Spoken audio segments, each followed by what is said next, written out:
Funcionamento dos motores a combustão.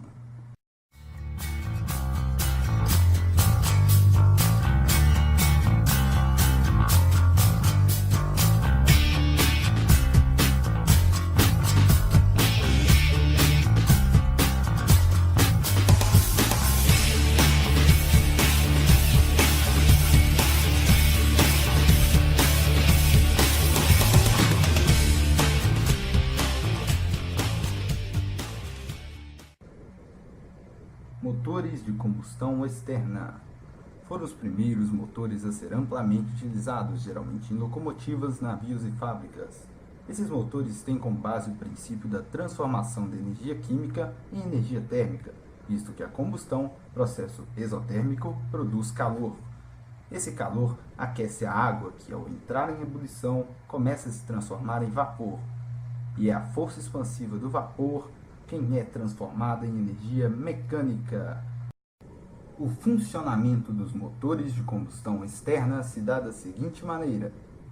Inicialmente, o vapor em alta pressão proveniente da queima externa do combustível e posterior aquecimento da água entra no motor, e é a posição da válvula corrediça quem determina em que lado do cilindro esse vapor entrará, no caso, aquele lado onde há menos espaço. Por diferença de pressão, o pistão, então, é movido para o outro lado do cilindro, expulsando o vapor que ali estava. Essa mudança de posição do pistão, além de mover a cruzeta, responsável pelo movimento das rodas, entretanto, também provoca uma mudança na posição da válvula corrediça. Desse modo, o vapor em alta pressão entrará pelo outro lado do cilindro, que é o que, neste momento, apresenta menos espaço. E assim, o processo se repete enquanto há entrada de vapor. A principal vantagem de um motor a vapor é que qualquer coisa que queime pode ser usada como combustível. Um motor de combustão interna, por outro lado, exige um combustível líquido ou gasoso de alta qualidade. E assim se dá o funcionamento dos motores a combustão externa. Motores de combustão interna. Os motores de combustão interna utilizam basicamente o princípio de colocar uma pequena quantidade de combustível de alta energia em um reduzido espaço fechado e gerar uma centelha, liberando enorme quantidade de energia na forma de gás em expansão. A base de um motor de carro, portanto, é gerar um ciclo que permita provocar centenas de explosões por minuto e torne possível empregar essa energia de forma útil. As peças. Cilindro. O cilindro é o coração do motor. É a parte dentro da qual o pistão se move para cima e para baixo. Em motor com vários cilindros, eles podem estar dispostos de três maneiras. Em linha, os cilindros são alinhados em uma única bancada. Em V, os cilindros são dispostos em duas bancadas, formando um ângulo entre si. Plano, os cilindros são dispostos em duas bancadas em lados opostos do motor. Se três motores com as mesmas especificações fossem montados com as três diferentes formas de disposição, eles provavelmente teriam um desempenho bastante parecido. Entretanto, existem algumas diferenças entre eles determinantes para que os projetistas escolham qual configuração usar. O motor em linha, por exemplo, é comprido e estreito, permitindo que o carro tenha um capô mais curto em relação ao motor contraposto, que é largo e achatado. O motor em V apresenta uma configuração intermediária. O custo de fabricação e a quantidade de material necessária também são variáveis consideráveis. São cilindros que determinam também o tamanho do motor, sua cilindrada. A cilindrada corresponde ao deslocamento volumétrico do motor, medido em litros ou centímetros cúbicos. A cilindrada é obtida por um simples cálculo. Toma-se a área correspondente à circunferência do cilindro e multiplica-se pelo curso do pistão. Multiplicando-se o resultado pelo número de cilindros, obtém-se a cilindrada do motor. Se você tiver um motor de 4 cilindros e cada um comportar meio litro, por exemplo, o motor inteiro é um motor de 2 litros ou 2.0. Geralmente, a cilindrada dá a ideia da potência que o motor pode produzir. Um cilindro que desloca meio litro pode comportar o dobro da mistura ar-combustível que um cilindro que desloca 1/4 de litro. Portanto, pode-se esperar o dobro de potência no primeiro. Vela de ignição. A vela de ignição é responsável por fornecer a centelha que provoca a ignição da mistura ar-combustível, para que ocorra a combustão, a explosão. A centelha deve ocorrer no momento exato para que tudo funcione bem. Válvulas. As válvulas de admissão abrem deixando entrar o ar e o combustível no momento da admissão. As de escapamento, por sua vez, abrem deixando sair o gás queimado no momento da exaustão. Cabe ressaltar que durante a compressão e a combustão, ambas as válvulas são fechadas, mantendo vedada a câmara de combustão. Estão ausentes nos motores de ciclo 2 tempos. Pistão é a peça metálica cilíndrica que se move dentro do cilindro. Nos motores de ciclo 2 tempos assumem também papel de válvula. Anel de segmento. Vedação deslizante entre a borda externa do pistão e a parede interna do cilindro. Existe com a finalidade de impedir o vazamento da mistura ar-combustível durante a compressão e a combustão. E também impedem que o óleo do cárter passe para dentro da zona de combustão e seja queimado desnecessariamente. E ela é a haste que liga o pistão ao virabrequim. Suas duas pontas podem girar e, desse modo, permitem a mudança de ângulo à medida que o pistão se move e o virabrequim gira. Virabrequim é quem transforma o movimento retilíneo do pistão, de subida e descida, em um movimento circular. Cárter envolve o virabrequim e também age como reservatório de óleo, armazenado em seu fundo.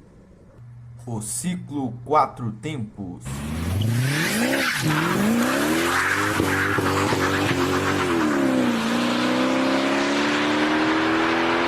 Também conhecido como ciclo de Otto, o ciclo 4 tempos é o ciclo adotado pela maioria dos carros atuais. Ele passa por 4 estágios. Inicialmente temos a admissão, momento em que a válvula de admissão se abre, enquanto o pistão se move para baixo. Esse movimento leva o cilindro a aspirar e se encher de ar e combustível. A segunda parte do ciclo é a compressão, em que o pistão sobe, comprimindo a mistura ar-combustível e permitindo uma explosão mais potente. Quando o pistão atinge o topo do seu curso, a vela de ignição solta uma centelha para inflamar a gasolina. A gasolina entra em combustão, aumentando rapidamente de volume e empurrando o pistão para baixo. É a explosão. Com o pistão atingindo a parte de baixo do seu curso, a válvula de escapamento se abre e os gases queimados deixam o cilindro enquanto o pistão sobe novamente. É a fase da exaustão. O pistão desce novamente e nesse momento o motor está pronto para o próximo ciclo. Os motores atuais apresentam até 5 válvulas por cilindro, de modo que a mistura ar-combustível possa fluir com mais facilidade e os gases da combustão possam sair mais facilmente. Desse modo, a resistência do ar é reduzida. Além disso, os motores atuais também se diferem dos motores mais antigos quanto à admissão de combustível. Tivemos o abandono do carburador, em que a mistura era preparada fora do motor, e a adesão da injeção multiponto. O resultado dessas medidas é mais potência. O ciclo diesel.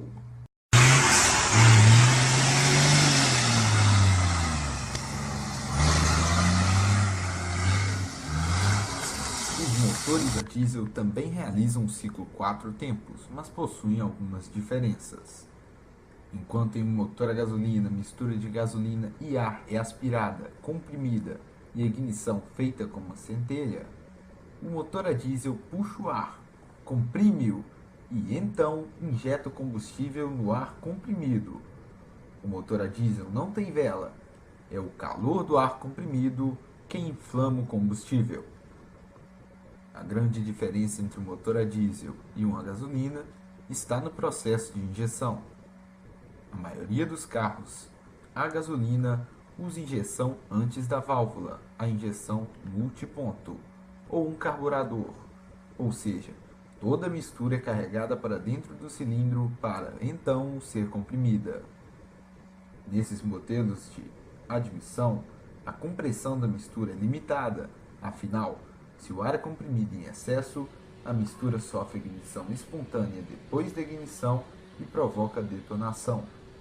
O motor a diesel, por sua vez, faz a injeção direta de combustível na câmara, ou seja, comprime apenas o ar, de modo que a taxa de compressão pode ser muito maior, gerando assim mais potência. O ciclo dois tempos.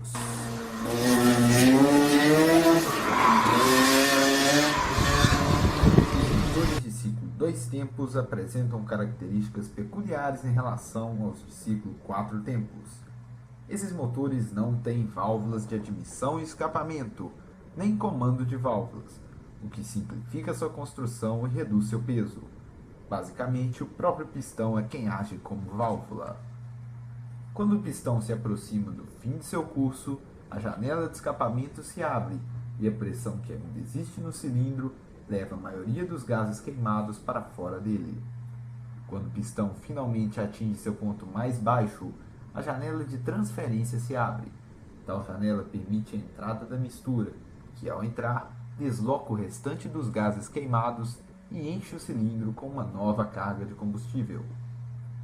Motores dois tempos têm uma explosão a cada giro do virabrequim. A vela de ignição, portanto, libera sua centelha uma vez por ciclo. Essa diferença em relação aos motores quatro tempos dá um ganho significativo de potência aos motores dois tempos. Motores dois tempos são, portanto, mais leves, mais simples e mais baratos de construir.